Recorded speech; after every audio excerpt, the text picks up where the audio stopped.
தமிழ்நாடு அரசின் நில ஒப்பந்தம் குறித்த உங்கள் கேள்வி. தமிழ்நாடு அரசு நிலத்தை 99 ஆண்டுகளுக்கு குத்தகைக்கு வழங்கும் திட்டம் குறித்து நீங்கள் கேள்வி எழுப்பியுள்ளீர்கள். குறிப்பாக, சில ஆண்டுகளுக்குப் பிறகு இந்த ஒப்பந்தத்தை மாறுவது சரியா என்பது குறித்து உங்கள் கவலை.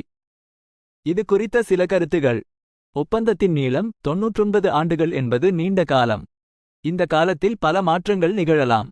ஒப்பந்தத்தை மாறுவது, ஒரு ஒப்பந்தம் செய்யப்பட்ட பிறகு அதை மாறுவது என்பது சட்டப்பூர்வமாக சிக்கலான விஷயமாக இருக்கலாம். இதற்கு இரு தரப்பினரின் ஒப்புதல் அவசியம்.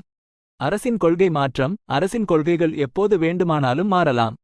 இந்த மாற்றத்தால் ஒப்பந்தம் பாதிக்கப்படலாம். குத்தகைதாரரின் உரிமைகள். குத்தகைதாரருக்கு நிலம் மீது சில உரிமைகள் இருக்கும். இந்த உரிமைகளை மீறுவது சட்டப்படி தவறாக இருக்கலாம். முடிவு. ஒரு ஒப்பந்தத்தை மாறுவது என்பது எளிதான விஷயமல்ல. இது பல காரணிகளை பொறுத்தது. இந்த விஷயத்தில் சட்ட நிபுணரின்